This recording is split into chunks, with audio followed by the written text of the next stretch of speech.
Alright guys, welcome to the shop. I just wanted to make a quick video introduction detailing the start of a new series. I'm pretty much done the Summit Upgrade series that I did before, showing all the electronics and, well, most of the electronics that I did on this truck here. So now I'm going to start another series which is more not stock at all. I'm not sure what to call it. I think I might call it Triple XL Summit maybe, because I plan on making it taller and longer and wider. So extra long, extra wide, extra tall. The way I plan on doing that, I plan on getting the biggest, or at least one of the tallest tires you can get, the Rock Locks by RC 4-wheel drive. So that should raise it up maybe like here or something. So that should give you more ground clearance. I might also tweak the suspension, just put it on the higher, what's it called? Higher setting on the A-arm to increase ground clearance.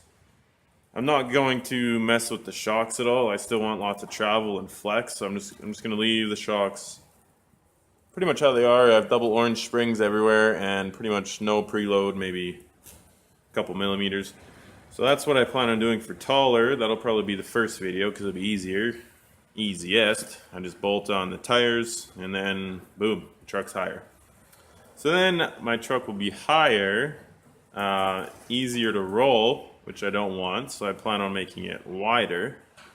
And you can add on wheel hub extensions, which I guess just mount the wheel out further, which is alright, but it's kind of a bad setup for leverage. If you have bearings here and your wheels are further away, there's more leverage. So I think it'll be harder on the bearings, and it'll be the pivot point when you steer will be further away, so it'll be harder on the steering. So blah blah blah. Basically, I just don't want to do that.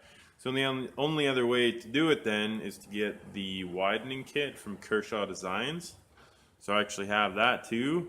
It goes in between the A-arms, or the suspension arms, and the axle carrier. So it literally just, well, here.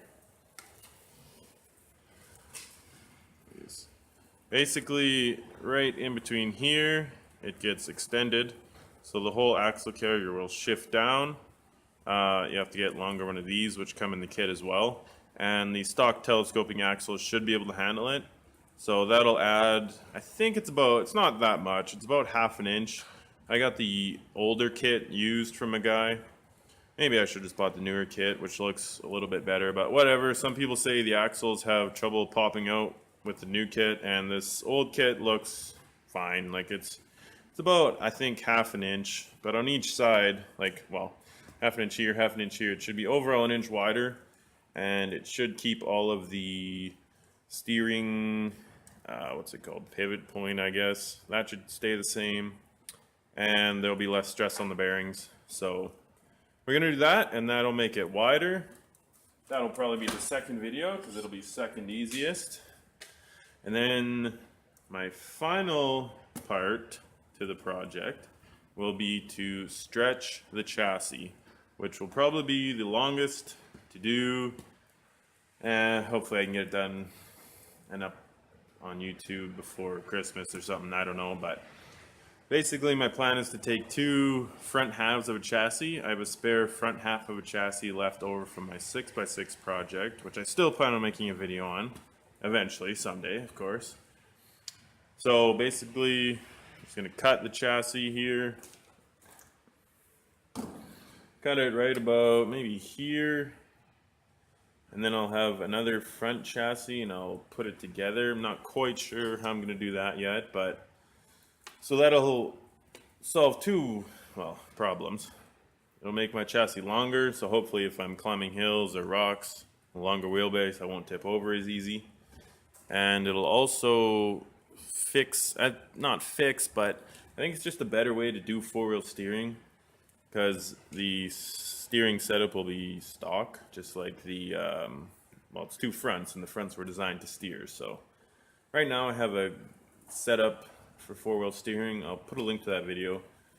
I don't really have to talk about it again, but the thing I don't like is that it doesn't steer perpendicular, or parallel. They turn at different rates just due to the way it's set up, and that the suspension changes the toe in or toe out. I'm not really a fan of that.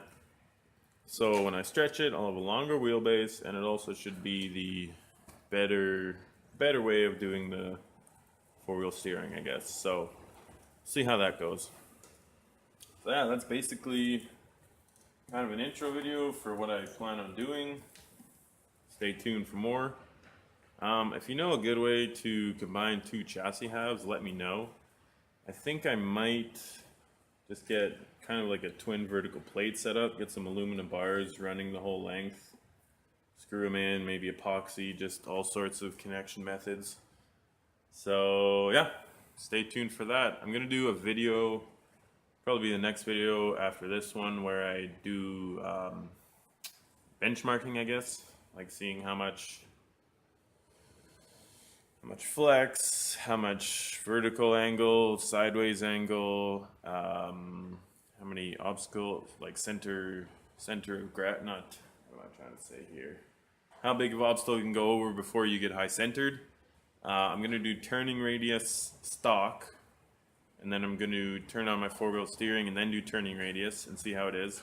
Then we'll compare it to the, once I'm done the triple XL, we'll compare the turning radius, because it will be longer, so I think we might actually lose a little bit on that aspect, but we'll see.